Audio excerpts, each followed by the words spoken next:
Good morning, রিমাস ওয়ার্ল্ডে সবাইকে স্বাগত। আজকে মাঘী পূর্ণিমা। আর মাঘী পূর্ণিমার দিন আমার এক বন্ধুর বাড়িতে বিশেষ প্রতিষ্ঠিত লোকনাথ বাবার পুজো হয়। আমরা স্নান টান করে সবাই আজকে ওখানেই সব বন্ধুরা মিলে ওখানেই থাকবো।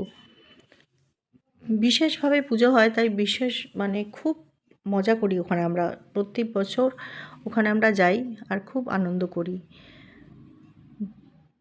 দেখুন, লোকনাথ বাবা এত সুন্দর করে সাজায় প্রত্যেক বছর।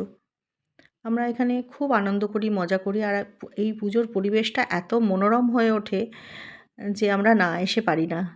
এত সুন্দর কাকিমা দাঁড়িয়ে আছেন ডান দিকে, খুব সুন্দর লাগছে। এই যে এর বাড়িতেই পুজো, খুব সুন্দর সাজিয়েছে, অপূর্ব। মাঝে মাঝে সবাই ছবি তুলছি আমরা, সবাই খুব আনন্দ করছি, মজা করছি। প্রসাদও এসে গেছে, অমৃতি আর সিন্নি। অমৃতিটা খাওয়া হয়ে গেছে সবার, আর সবাই এখন খাচ্ছে। এবার অঞ্জলি দেওয়ার পালা।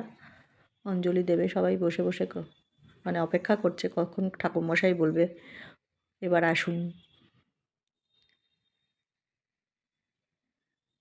এবার পুজো শেষে প্রসাদ বিতরণ চলছে। এরপর অঞ্জলি শেষে যজ্ঞ হবে, যজ্ঞ শুরু হবে।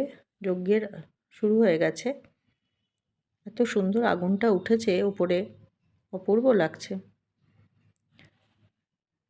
প্রতিষ্ঠিত লোকনাথ বাবা তো, ওদের বাড়িতে প্রত্যেক বছর খুব ধুমধাম করে প্রতি বছর পুজো হয়। আর আমরাও যাই প্রত্যেক বছর, খুব খুব মজা করি। বেলা হয়ে গেছে, এবার আমরা খেতে বসবো। খাবারের মেনুতে ছিল খিচুড়ি, লাবড়া, পনিরের তরকারি, চাটনি, পাঁপড়, পায়েস আর গরম গরম বেগুনি। খুব আনন্দ করে আমরা খেয়েছি, খুব ভালো লেগেছে। প্রত্যেক বছরই আমরা খুব আনন্দ করি। আজ এবার সবাই নিচে খুব ভিড় করেছে। আজ এই পর্যন্ত। নেক্সট ব্লগে দেখা হবে, ততক্ষণ টাটা।